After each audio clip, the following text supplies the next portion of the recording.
Good evening, শুভ সন্ধ্যা বন্ধুরা। তো দেখো সন্ধ্যাবেলায় বাজারের ব্যাগ পাঠিয়ে দিয়েছে সায়নের বাবা। আজকে হচ্ছে হাটবার আমাদের এইখানে, তো বাজার করতে গিয়েছে, বাজার করে আর বাজারটা পাঠিয়ে দিয়েছে পাশের বাড়ির নিশার কাছে। তো সবজি এনেছে, আলু, পেঁয়াজ, তারপরে কচুরমুখী, ঝিঙে, এইগুলো। তো সব সবজিগুলো গুছিয়ে নিয়ে চলে এসেছি। দেখো কালো প্লাস্টিকে, এগুলো হচ্ছে মাংস, মুরগির মাংস, চিকেন আর কি। বিকালবেলায় গল্প করতে করতে বলছিলাম যে আজকে একটু চিকেন, মুরগির মাংস আনবে, যে একটু চিকেন পকোড়া খাবো। তো যেই কথা সেই কাজ, তো দেখি না বাজারে গিয়ে একদম মাংস পাঠিয়ে দিয়েছে। আর আমি ভেবেছিলাম হয়তো মুরগির মাংসটা আমাকে হয়তো ঘরে টুকরো টুকরো করে নিতে হবে।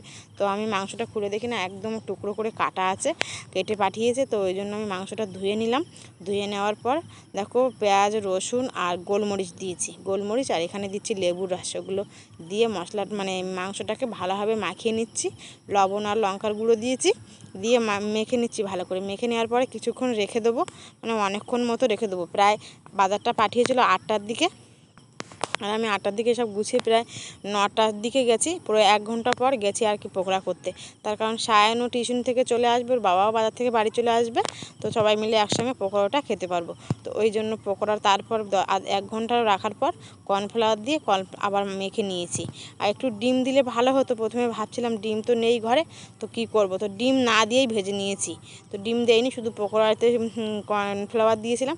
দেওয়ার পর এখানে দেখো একদম চিকেন পকোড়াগুলো একদম মানে লাল লাল করে ভেজে নিয়েছি। আর এখানে দেখো চলে এসেছে সায়ন আর ওর বাবা টিউশনি থেকে, একজন এসেছে বাজার থেকে। আর এদিকে দেখো পকোড়া দেখে কতটা খুশি, দেখো সায়নের মুখটা দেখে তোমরা বুঝতেই পারছো কতটা খুশি হয়ে গেছে। আর এদিকে লাল লাল করে ভেজেছি, আর মানে এত সুন্দর টেস্ট লেগেছিলো পকোড়াটা। লেবুর রসটা দিয়ে অনেকক্ষণ ম্যারিনেট করা ছিল, তো ওই জন্য পকোড়াটা খুব সুন্দর লেগেছিলো খেতে আর কি। তো এদিকে দেখো সায়নও খাচ্ছে, ওর বাবাও খাচ্ছে, আর ওর বাবা আমাকে দিল 1 পিস, তো খেয়ে নিচ্ছি আমি সেই 1 পিস। তো যাই হোক বন্ধুরা, আজকের ভিডিওটা এখানে শেষ করছি। তোমরা সবাই ভালো থাকবে, সুস্থ থাকবে। আর আজকের মিনি ব্লগটা এখানেই শেষ করছি। আর ভালো লাগলে মিনি ব্লগটা অবশ্যই লাইক, কমেন্ট, শেয়ার, আর আমার চ্যানেলটা অবশ্যই সাবস্ক্রাইব করে দিও। টাটা।